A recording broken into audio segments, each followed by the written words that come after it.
महर्षि बाबा का प्रश्न है। राधे राधे महाराज जी। महाराज जी, महामंत्र जप कितना करना चाहिए? जप करते समय जो लीला चिंतन होता है वो वास्तविक कब होगा? एक कोई दो पहला जब तक हमारी चेतना है तब तक करना चाहिए। सोने से जगने तक, जगने से सोने तक, जीवन भर, मृत्यु जब तक ना आ जाए, मूर्छा जब तक ना आ जाए, गाढ़ सुषुप्ति जब तक ना आ जाए, तब तक नाम नहीं छोड़ना। अब हम मूर्छित हो गए, गाढ़ निद्रा में हो गए या मर गए, अब हमारी बात नहीं है, लेकिन जब तक हमें चेतना है तब तक हम नाम नहीं छोड़ सकते। संख्या आदि का कोई विधान नहीं? संख्या पर हम दृष्टि नहीं देते, हम श्वास पर दृष्टि देते हैं कि हमारी प्रत्येक श्वास लाडली जी को बिकी हुई है।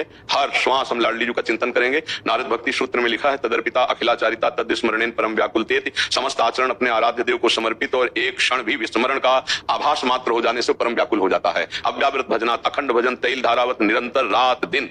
अगर हम सोते समय नाम जप करते हुए शयन करें तो हम जगते समय देखेंगे वही नाम चल रहा है। माला के द्वारा, काउंटर के द्वारा या विविध उपायों के द्वारा हम अंदर के माला में चलाना चाहते हैं नाम, कि जो हमारा नाम है आराध्य देव का हमें गुरु ने दिया है, वो हमारा उठते बैठते चलते फिरते खाते पीते हर समय नाम चलता रहे। श्री भोरी सखी जी हमारे प्रेम रस की बहुत ऊंची स्थिति पर पहुंची हुई श्री भोलानाथ जी वो कह रहे हैं, नाम श्वास दो बिलग चलत है, इनको भेद नमो को भावे। श्वास ही नाम, नाम ही श्वासा, नाम श्वास को भेद मिटावे। रोम रोम तब रग रग बोले, तब कछु स्वाद नाम को पावे।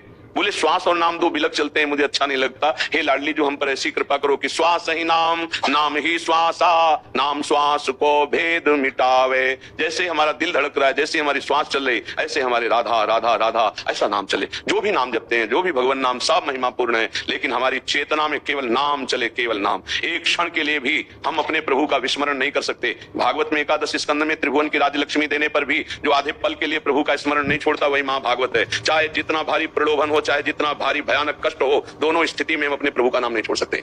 और ये हमारे जीवन का लक्ष्य बन जाना चाहिए। गणना संख्या से हमें कोई मतलब नहीं। ये तो प्रारंभिक साधक की मनोवृत्ति को लगाने के लिए गुरुजन आदेश करते हैं, अन्यथा एक क्षण के लिए भी हम नाम के बिना नहीं रह सकते। एक क्षण भी नाम छूटा तो मानो मृत्यु जनित कष्ट। ऐसा हमारी जो आंतरिक वृत्ति है वो ये उत्तर है। महाराज जी, अगला प्रश्न है कि जब करते समय जो लीला चिंतन होता है वो वास्तविक कब होगा? वास्तविक उसी को वास्तविक क्यों नहीं माना जाता? उसे कल्पना क्यों माना जाता है?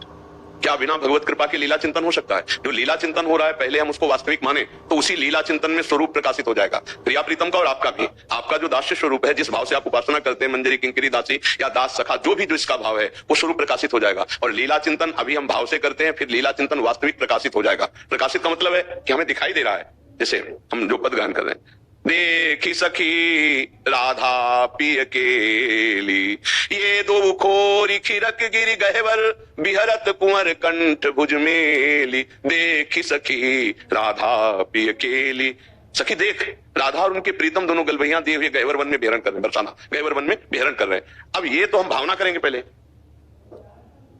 फिर प्रकाशित होगा, इसी से प्रकाशित होगा। नाम वाणी जहां श्याम श्यामा तहां, नाम वाणी सुनत श्याम श्यामा सुबस, नाम वाणी निकट श्याम श्यामा प्रगट। जब हम लीला गायन कर रहे हैं, लीला चिंतन कर रहे हैं, तो हमें धैर्य पूर्वक उसे सत्य मानकर लगे रहना चाहिए, उसी में प्रकाशित हो जाएगा। रूप प्रकाशित हुआ तो लीला साक्षात दर्शन होने लगेगी। बस जो लीला चिंतन कर रहे हैं उस पर विश्वास करो, वो प्रभु की कृपा से हो रहा है और उसी से लीला का साक्षात्कार होगा। लीला चिंतन और लीला के साक्षात्कार में अंतर है, पर हम उसको सत्य और सच्चिदानंद में माने कि जो लीला में हमारे भाव में श्री जी आ रहे हैं, जो हमारे भाव में लाल जो आ रहे हैं, वो हमारे अंतःकरण की क्षमता के अनुसार आ रहे हैं। और वो जब अपनी पूर्ण कृपा से आएंगे तो भारी सामर्थ्य प्रेम सहने की वो दे देते हैं। और वो इन संतों में है, जो प्रश्न करता है वो श्री जी के निज जन है, और वो निज जनों की तरफ ये नहीं देखते कि साधन क्या है। हमारी स्वामिनी का जो स्वभाव है वो निज जनों की तरफ ये नहीं देखते कि साधन क्या है, वो मेरा है, बस ये देखते हैं। हमारा केवल उद्देश्य है उनका चिंतन करना, नाम का चिंतन करना, रूप का चिंतन करना, लीला का चिंतन करना, उनकी कृपा का चिंतन करना। हमारा ये जीवन है, बस हमें और कोई चिंता नहीं। हमें चिंतन और सच्चे मानिए,